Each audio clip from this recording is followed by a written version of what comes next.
Olá, meus irmãos. A paz do Mestre Jesus esteja com todos vocês. Que Deus abençoe quem me ouve e que o Senhor possa sim falar conosco hoje, sempre intermediado por suas sagradas escrituras.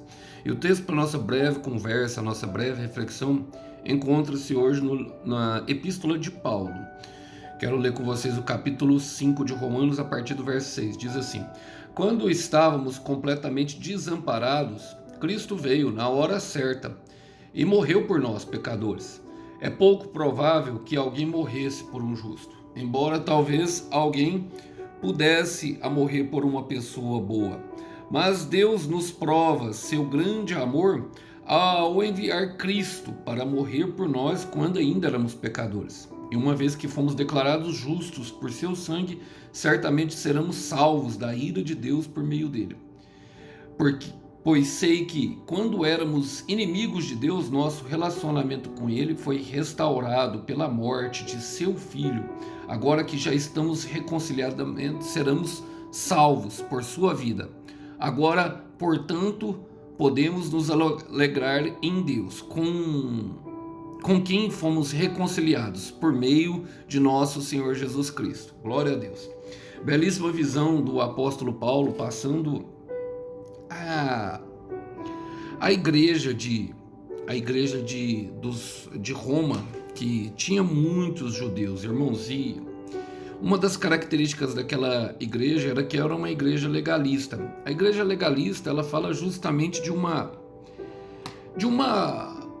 daquilo que nós fazemos para Deus, para que nós venhamos ser abençoados. Por exemplo, como se eu fizesse o meu devocional de oração na expectativa sempre de recarregar as baterias. Bom, eu fiz a minha parte, agora Deus faz a dele, entende?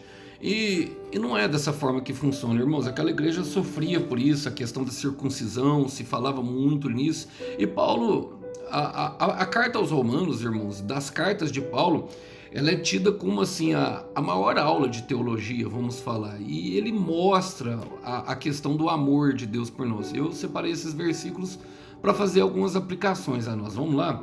Diz assim: quando estávamos completamente desamparados. Irmãos, nós estávamos desamparados. Eu sei que todo mundo chega a Jesus Cristo justamente por causa de um desamparo, um desafeto, algo ruim que veio acontecer. Todo mundo procurou uma igreja algum dia, todo mundo procurou, porque as coisas começaram, o trem começou a sair do trilho. As coisas começaram, como diz lá no Rio de Janeiro, deu ruim, irmão. Os irmãos do Rio podem falar para mim se é assim mesmo, mas deu ruim e a gente começa a querer se mover pela palavra e entender o que Deus quer falar conosco, que é uma busca. Nós chegamos e estávamos desamparados, mas é bom porque Hebreus 13:5 fala, o Senhor Deus fala: eu jamais desampararei e abandonei. E há um tempo certo até do nosso encontro com Deus, sabe, irmão? Eu fico me perguntando sobre isso. Muitos de nós oramos pela nossa família e ficamos às vezes até ansiosos, às vezes, que nós vemos o desamparo, o desafeto de alguns, o caminho do pecado que leva as pessoas, esse trilho infernal que nós já sabemos. Eu, por exemplo, eu vim de lá, irmão, eu não tenho vontade nenhuma de voltar mesmo, sabe? Para lá. Eu vim de lá e eu sei que às vezes muitos não mergulharam tão fundo no pecado quanto eu. Às vezes, até por causa da questão aparental, a questão de aparência, sabe assim, o medo do que as pessoas vão pensar, preferem não se envolver. Mas eu sei que no fundo todas as pessoas, algum dia ou outro, desejaram experimentar algo que não era muito legal. Eu, por exemplo, participei muito dessa questão da experimentação e estava desamparado. E ele fala, ó, Cristo veio na hora certa e morreu por nós, que eram pecadores. Irmãos, eu gosto dessa expressão, Cristo veio na hora certa. Por quê? Porque tudo que Deus faz tem um tempo certinho para acontecer. E essa questão da família, ela abrange justamente isso. Por quê?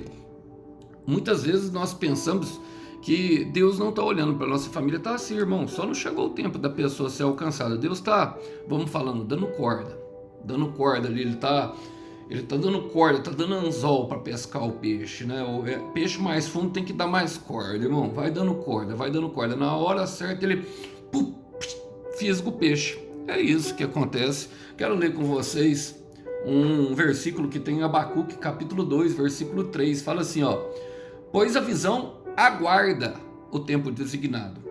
E eu já falei sobre o visionário. O visionário é alguém que teve no futuro e voltou para o tempo presente para contar o que viu lá no futuro. E a visão aguarda, porque a visão é do futuro. Então, são passos que nós temos que dar e entender que nós vamos chegar nesse tempo determinado. Abacuque fala claramente, ele fala assim, ó: a visão aguarda um tempo determinado. Ela fala do fim e não falhará. Por quê, irmãos? Porque a palavra do Senhor não volta vazia. Não, não. Olha, eu quero declarar para você que espera em Deus por a restauração de um familiar, de alguém que você ama. Quero declarar Atos 16, 31. Creia no Senhor Jesus Cristo, será salvo tu e tua família. E ele fala do fim não demorar. Ainda que demore, espere-a. Por quê, irmão? Porque o tempo de Deus é perfeito e o nosso tempo tem pressa. Eu quero repetir, o tempo de Deus é perfeito e o nosso tempo tem pressa. A maldição, há uma maldição quando nós adquirimos uma bênção fora de tempo. Eu já tive, irmão, uma grande bênção na minha mão e não era o tempo, porque eu não estava maduro o suficiente para reter. E talvez ainda não tenha voltado, porque ainda não sou maduro o suficiente para administrar tudo aquilo. Eu sempre tento olhar para mim na questão de esperar. E eu falo da espera porque a espera nos transforma em pessoas pacientes. Um cara paciente, uma mulher impaciente, ele é imparável. Eu falei isso na outra ministração e vou repetir. É como se uma pessoa estivesse atravessando para nós. As pessoas pensam que precisam chegar em algum lugar para viver. Elas pensam que precisam chegar no bar no final de semana para tomar uma cerveja. Pensam que precisam chegar no final de semana. Pensam que precisa chegar no 5º dia útil porque tem o salário aguardado. Então, com o dinheiro é mais fácil viver. Pensam que precisam chegar no final do ano para ser fitness e ter um novo comportamento. A partir de agora será tudo novo, né? Porque vai mudar o ano. E sempre ficam esperando, sabe, chegar em determinados lugares para ser feliz. Não, irmão, nós já estamos vivendo. E uma pessoa paciente sabe disso, então pode passar, irmão, vai. Eu já estou vivendo aqui no trânsito, observando os pássaros do céu, observando o cenário ao meu redor. E Deus, ele faz as coisas no tempo certo. Ele faz, Eclesiastes 3:1, ele faz as coisas formosas. E eu quero viver algo formoso, irmão. Você quer viver algo formoso, meu irmão? Você quer viver algo formoso, minha irmã? Algo formado por Deus. Perceba, ele faz ao seu tempo. E ainda fala, ainda que demore, espero, porque ela certamente virá e não se atrasará. Não se atrasará no tempo de Deus. Não se atrasará no tempo de Deus. E ele fala que Jesus Cristo vem no tempo certo. Olha, ele fala, é pouco provável que alguém morresse por um justo, embora talvez alguém pudesse a morrer por uma pessoa boa. O que Paulo descreve aqui, irmão, que o que Deus fez por nós não pode se comparar com qualquer coisa que nós fizéssemos para ele. E nós podemos fazer coisas boas para nós. Agora, Deus deu o seu Filho. João 3,16. Deus amou o mundo de tal maneira. E o evangelista João, ele não consegue achar uma interjeição e ele coloca essa de tal maneira. Deus é louco por nós, irmãos. Então, embora algumas pessoas possam fazer coisas boas para as outras, jamais poderão fazer, até mesmo para outras pessoas, o que somente Deus pode fazer por nós. Ele continua falando assim, ó, Deus prova, no versículo 8, Deus nos prova o seu grande amor ao enviar Jesus Cristo para morrer por nós quando ainda éramos pecadores. E eu gosto dessa expressão, quando ainda éramos pecadores. Nós deixamos de ser pecadores? Não, meus irmãos, só que nós éramos uns pecadores anônimos, uns pecadores que nós não sabíamos, nós achávamos que estava tudo bem, e por isso que estávamos desamparados, porque um pecador com Cristo jamais estará desamparado. Agora ele tem a armadura de Deus e a escrita da nossa dívida foi rasgada. E é importante perceber essa questão da dívida, irmãos. Eu creio que eu prego para irmãos aqui que vivem processos em todas as áreas da vida. Por quê? Porque são escolhidos de Deus. E um escolhido de Deus, meu irmão, ele não vai viver processo só na área sentimental. Ele vai viver processo na área financeira, e eu quero falar dessa justamente, na área financeira, na área ministerial, na área familiar, e ele vai viver também no psicológico, no interior, no seu espiritual. Em todos os segmentos da sua vida terá processo. Mas a área financeira, você já viu, irmão? Eu, por exemplo, quem é cristão de verdade, irmão, não gosta de ficar sem pagar uma dívida. E é justamente isso, porque quando fala quando éramos pecadores, é que nós éramos devedores para Deus. Nós éramos devedores e nem sabíamos, totalmente ignorantes em nossos pecados. E ele já enviou Cristo justamente por esse amor para nós. É um amor, meu irmão, louco. Deus nos ama loucamente. Quero ler com vocês justamente um versículo que está em Isaías capítulo 43, versículo 4. Fala assim, ó: outros foram entregues em seu lugar. Troquei as vidas deles pela sua. Isso é Deus falando. Pois você é precioso para mim, e honrado, e eu o amo. Está falando de Deus, é um versículo que está em Isaías 43, versículo 4. É honrado e eu te amo. Irmãos, nós nos tornamos honrados a partir do momento que reconhecemos Jesus Cristo como nosso Salvador. Não é quando nós honramos homens ou mulheres. Logicamente nós devemos honrar a nossa família, nossa esposa, nosso esposo, os nossos filhos, tratar com honra, tratar com distinção, honrar os irmãos em Cristo. Todos eles, irmãos, são dignos de honra. E esse é um princípio básico para se tomar a ceia do Senhor, para se compartilhar o pão. É entender que é um mendigo entregando um pão para outro mendigo, mostrando o caminho do pão, na verdade, para outro mendigo. Ou seja, nós somos pecadores, estávamos num estado, e Deus nos amou de tal maneira que enviou o seu filho, irmão. Não poupou nada, deu o melhor mesmo, o melhor. Deu algo que era santo e puro, sem pecado e puro. E eu quero fazer uma distinção, porque às vezes nós confundimos isso, pecado com impureza. O pecado é errar o alvo, irmãos, que é errar o Senhor Jesus Cristo. E a impureza? A impureza propriamente dita não é o pecado, ela pode ser algo que nos leve, ela não está descrita na Bíblia como pecado, ela vai nos levar a pecar e nos afastar de Deus consequentemente. Ele fala, ele continua falando, e uma vez que fomos declarados justos por seu sangue, certamente seremos salvos da ira de Deus por meio dele. Vocês entendem isso, irmão? Que é por meio dele? Da ira de Deus? Por quê? Deus está irado, irmão. Deus não enviou Jesus Cristo porque ele não está irado, é porque ele é longânimo. E a longanimidade dele, vamos dizer, anula a ira dele. E a ira dele é contra o quê? É contra a criação dele? Não, irmão. É contra o pecado. É o mal que nós fazemos uns aos outros. É justamente sobre isso. E por meio do sangue dele, quando Deus olha para nós, a palavra fala, ele vê o seu Filho, Jesus Cristo. Isso está descrito em Colossenses capítulo 2, versículo 14, que Deus fez um espetáculo público, adulando os nossos pecados e envergonhando o diabo, pregando-os na cruz de Cristo. Então, quando Deus olha para nós, ele vê o seu filho, ele vê um filho, ele vê nós com a pele do cordeiro. É a mesma coisa que ele via, no Éden, quando ele teve que matar um animal, ele colocou, logo depois de Adão pecar. Mas perceba que para isso acontecer, precisou haver exposição. Muitas vezes ficamos com medo de nos expor, sabe? Mas nós já somos, e Deus já nos vê dessa forma. Nós somos declarados justos por seu sangue, quando nós nos expomos a esse sangue, a receber dele o que tem melhor dele. E ele fala, pois se quando ainda éramos inimigos de Deus, nosso relacionamento com ele foi restaurado pela morte de seu filho. Agora, já que estamos reconciliados, certamente seremos salvos por sua vida. E essa declaração é uma das mais importantes para mim, irmão, porque me dá a certeza de que Deus estava trabalhando desde antes de eu conhecer ele.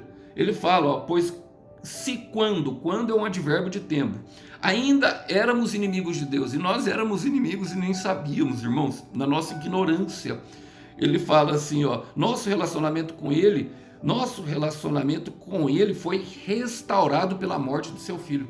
Nós nem tínhamos nascido, já tinha sido restaurado, irmão. Já tinha sido feito. Já estava tudo pronto. Vocês entendem que tudo que Deus tem para nós já está pronto, irmão. É uma questão de quê? De acesso. Acesso por quê, Aros? Pela fé.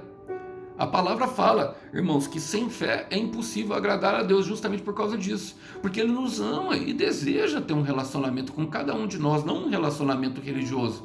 Não, sabe, uma oração que vai abastecer a minha bateria, sabe? Não é o quanto eu oro, irmão. Não é o quanto eu oro, não é o quanto eu jejuo, não é quantas madrugadas. E olha que eu faço bastante isso. Por quê? Porque eu gosto da presença dEle. Muitas vezes eu estou orando aqui no meu devocional e eu não sinto a presença. Quando eu sinto é muito bom.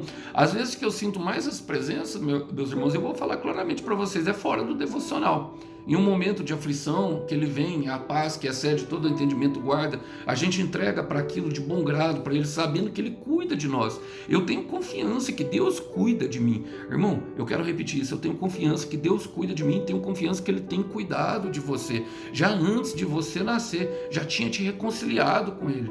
É uma questão de acesso. Olha, agora se nós fomos reconciliados, certamente seremos salvos, ou seja, certamente atingiremos o processo de maturidade e de estatura do varão perfeito, que é Cristo Jesus. Estamos num processo, e o que precisa no processo? Paciência. Paciência. Paciência. Salmos 40, versículo 1, esperei com paciência no Senhor, e Ele ouviu os meus gritos de socorro. Agora quem está com paciência grita de socorro, irmão? Parece um pouco contraditório, não é verdade? Mas às vezes não. A paciência fala justamente de continuar do lado de Deus, sabe? E eu entendi que a constância não está nas emoções, está justamente no querer ficar perto dele. A constância se desenvolve não pelo meu hábito religioso de orar, de jejuar, não é pelo legalismo, não é. Eu não posso fazer nada para Deus me amar mais, irmãos, não posso. Eu posso fazer para ficar mais íntimo, ou seja, rasgar o meu coração, expor o que está doendo, me colocar em exposição. Por isso que ele pergunta, onde estás, Adão? Aonde está você agora, meu irmão? Onde está? Essa pergunta fala muito ao nosso coração, onde está? Será que estamos salvos? Será que ainda estamos como inimigos dele? Mesmo sabendo que ele já restaurou esse relacionamento por meio do sangue do seu filho? Onde está, Adão? Onde está, Eva? Onde está, Alisson? Aonde está, Jéssica? Aonde está, Joilma? Aonde está, Paula? Aonde está, Severina? Aonde está, Murilo? Aonde está, Leandro? Onde está você? Onde você está agora? Em qual momento da caminhada?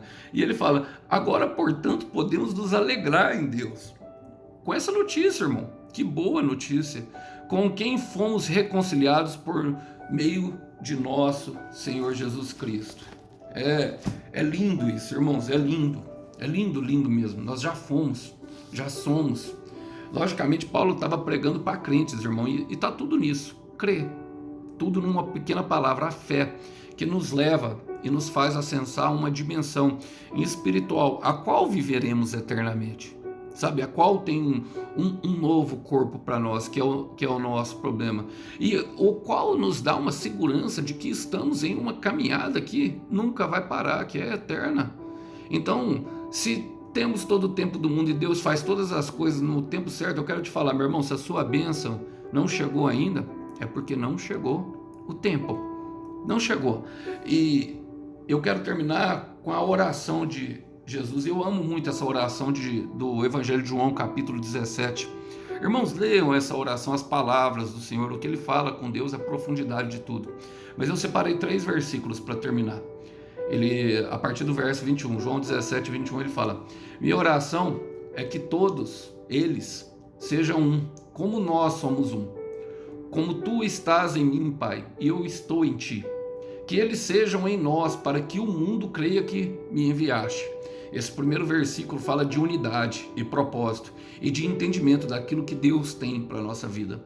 No verso 2 ele fala, eu dei a eles a glória que tu me deste, para que sejam um como nós somos um. Ou seja, a capacidade, meu irmão, de fazer parte da família. Em João 1,12 fala que todo aquele que nele crê recebe a filiação de Deus. E no versículo 23 ele fala, eu estou neles e tu estás em mim, que eles experimentem unidade perfeita, para que todo mundo saiba que tu me enviaste e que os amas tanto quanto me ama.